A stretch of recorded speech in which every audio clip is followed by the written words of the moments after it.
Hello, my name is Shamla Murthy and welcome to the Digital Wellness Channel. We've all heard a saying that a healthy body leads to a healthy mind, and research has also proven that maintaining a level of fitness in addition to eating a well balanced diet is beneficial both to our physical and mental health. Lifestyle modifications, especially with regard to diet, is so critical because, as per the latest World Health Organization report, nearly 30% of the world population is obese. And this is mainly due to unhealthy eating habits, which could be due to their lifestyle, work pressures, or stress. We in Digital Wellness are excited about bringing a series of discussions with diet and nutrition experts, sharing with you success stories where you can see the real before and after changes following the healthy diet, and also share some tips as we go along that you can also incorporate in your daily life. In our first episode, I'm happy to be in conversation with Miss Deepa Kamath, who is one of the leading dietitians and nutritionists of Bangalore. She has a master's in dietetics and food service management from Bangalore University, and she has been practicing for the last 20 years. She, in fact, specializes in a range of topics, starting from child nutrition to women's health to weight management. And she is a certified dietetics educator and and has worked in the US as a manager. She was also the vice president of the Indian Dietetic Association for the Bangalore chapter. Presently, she is a health and wellness coach, a consultant in several hospitals and fitness centers, and is a national resource person for the Government of India. But before we get started, I'd like to remind you all to please like, share, and subscribe to this channel so that you will get immediate notifications as we do this series of discussions, and do comment and let us know what you liked about these programs. Welcome to Digital Wellness. Um, New Year just being around the corner, literally couple of days away. 2021 is coming along, and the most popular New Year resolution for everybody is weight loss, because we all want to be fit, trim, and slim. And when we go on the web, right, we see so many diet programs that are promoted, like Atkins or keto or low carb or high protein or intermittent fasting.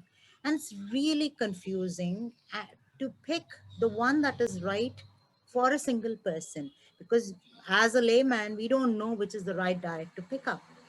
So, as an expert in nutrition and also diet, what are your views on these diet programs, and how do we go about choosing the right one for an individual? Hi Shamla, nice catching up with you. And a lovely question. I keep getting asked this question, especially as you said around New Year's. So, what is the best diet for people? So, I would just tell them which is the best dress for you. How would you decide on that? So, you would go and pick up something of the color you like, a size, a pattern, whatever. So, it's individualized. Same thing with diets. So, it depends on a lot of factors, mainly your age, your physical activity, your health, and then what is required. Like, where do you want to go? What's your goal? So, depending on that, we dietitians usually custom make diets for people. Otherwise, out there, if you went online, you'd get everything from A for Atkins to Z for Zone. So, what would you choose? It's not what you would choose, but what you would not choose. I would tell you to be careful. Any diet which completely eliminates a food group, a macro group or a micro group, carbs, protein, vitamins, minerals, whatever, if it completely eliminates any food group, that is certainly not going to be healthy long term. So, that is something one should avoid. So, look out for the pitfalls first. Great advice. Hey, whether we go into weight loss program or a weight maintenance program, because the key is not only to lose weight but also to maintain our weight, right? As we go along, we want to keep the weight that we have reduced to the same or even lower. How important is nutrition in all of this? And people keep talking about the smart plate. What really is a smart plate? All right. So first part of your question, how important is nutrition? So while I was working in gyms as a dietitian, people used to join the gym, and this is for everyone. It's a very common misconception that once you join a gym and you start working out, then you can eat whatever you want and there's no need to take care of your diet. Yep. So that is myth one, and I'm busting it right here. No, it's 70% what you eat and 30% of your exercise. Now, this could vary a little from individual to individual, but that's what is taken as a ratio. So even when you work out, you started working out with this in mind that you got to get healthier and fitter, correct? So what you eat goes along with it. So there is no compromise on eating just because you started working out. Otherwise, what's going to happen? You work out for a long time, you see you won't lose a kg, but what's happening? You're not gaining 1 kg either. So you stay Mhm. stagnant at that point. But if you want to make a change in it, then of course it is diet and nutrition hand in hand. And smart plate, yes. Coming to smart plate, earlier we used to have this my pyramid. All kids were taught this in school. Everyone used to follow the pyramid to meet their food needs or understand what nutrition was.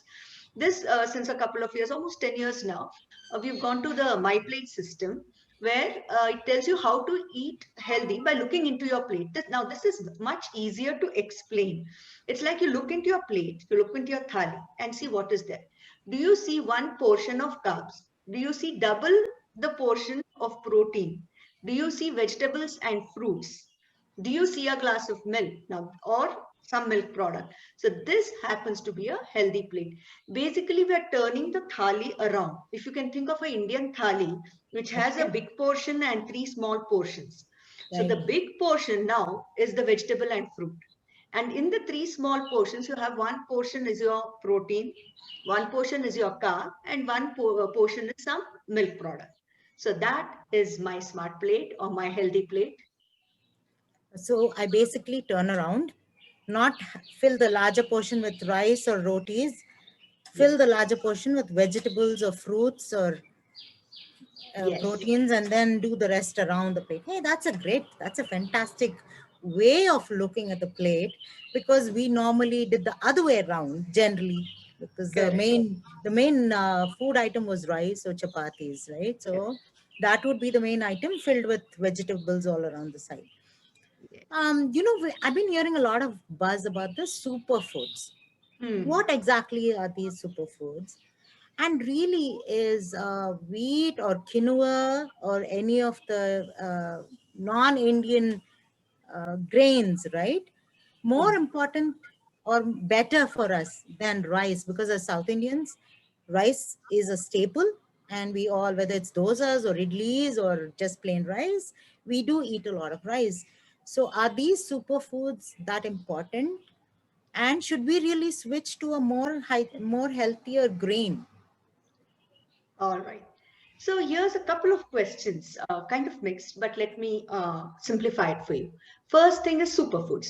What is a superfood? See, if you went by the dictionary explanation, a superfood is something which has more than one health benefit. So rice per se is not a superfood because all it does is gives you carbs, which is energy. It doesn't have any other plus points. But the Okay. same rice, if it were not polished, if it were unpolished, it would also have bran in it, which would also help in weight loss, and it would give you more fiber, all those things. Then doesn't rice become a superfood? Technically speaking, yes. So now this is what superfoods are. Any food that has more than one functionality is considered a superfood. But most Okay. of the time these terms are used for marketing stuff in the market. That's it. Mhm. So the minute they put it on a packet or a can, it says this contains superfood. The only thing people think is, oh, superfood is like something like Superman or Superwoman, something special is put into it. It could be just spinach, which is considered a superfood because it has so many benefits. It could be any fruit, vegetable, nuts and seeds. All of these are considered superfoods because they have a plethora of health benefits. So that's on superfoods. When it comes to our staples, rice has really got a very bad rap for no good reason. Okay. Yes, rice, is it good or is it not good? Is it good for diabetics? Is it not good for diabetics? The problem with rice that we eat today is it's highly polished. Now that is the part, if you take away the highly polished part, if you take away, it's as good as any grain which has its seed coat on, like, ragi, millets, wheat, whole wheat, I mean. So if you ate brown rice or red rice or black rice, it would be as healthy. So there is no need to, start a new, this one, anything new that comes into the market is very attractive. But quinoa, a lot of people speak because it's a false grain and it is rich in protein. But then a foxtail millet is as good when it comes to Okay. protein. So if you want to replace, rice or wheat with a super grain, then go for foxtail millets, which is readily available in the Indian market. Okay. Wonderful. Wonderful. So our basic things like ragi and foxtail millet, and I guess you can make everything from those grains as you would use the rice, right? Exactly. So it's basically you replace the rice with those grains and continue to make your bisibele or anything for that matter. Anything, even your mosrana tastes really good with it. Exactly. Exactly. Okay, see, in a typical household, right? You have kids, you have teenagers, you have parents, you have grandparents with varying metabolic rates and also varying requirements. Um, Tell us some of the simple tips we can use so that it's easier to cater to these different age groups, health requirements, nutritional requirements. So what can we do which is simple and we don't need to make different food for different people? Just keep it simple. So tell us some of the tips and tricks we can Sure. use at home in our everyday life. So this goes back to the earlier question you asked me. Think of a smart plate first. So just see that at every meal, you have every food group present in your plate. So let us say that you're starting with your breakfast. So it's a very simple South Indian breakfast. Idli. Instead of chutney, go with the sambar, because, and the idli you can also make with red rice or millets and dal instead of using white polished rice. So that's the first health tip you do. Then you mix sambar with it. Sambar, because it has dal in it, so you get a little more of protein, because Indians are rather lacking in when it comes to protein. So you have your idli with sambar, which there are vegetables in, actual vegetables. So there you met your three macro groups. Later on, you have a glass of milk or something like that. It completes it's your healthy thali. You're done. And now idli is such a good, breakfast. It can be good for any age group in the family, the oldest to the youngest. When it comes to meals, let us say lunch. Again, you have a rice, a dal, a sabzi, or you have chapati, sabzi, dal. Just see to it that there is dal and sabzi. People do have this habit of having one or the other, but they are Hmm. two different food groups. That's protein and vegetables. Or people who have non-veg, it could be chicken or egg or fish. I'm sticking to the lean meats and Right. vegetable. So it's not one or the other, but please see to it that all the food groups are there in the plate. And what does it take? The only difference is the quantities. A Mhm. child, there is a certain quantity a child can eat. Never force feed. That's what I tell parents. Never force feed. A child knows how much it wants at one go. Let it eat Okay. 2 hours later, but don't force feed anybody. So no, listen to your stomach. Do mindful eating. So when your stomach says stop, just stop. Don't listen to the tongue. Yeah, I think the mindful eating is it's so important because we normally have a tendency, oh, there's very little left. Why should we keep leftovers? Let's finish it off. When we've all grown up thinking that let's not waste food. Wasting food is really a bad thing to do.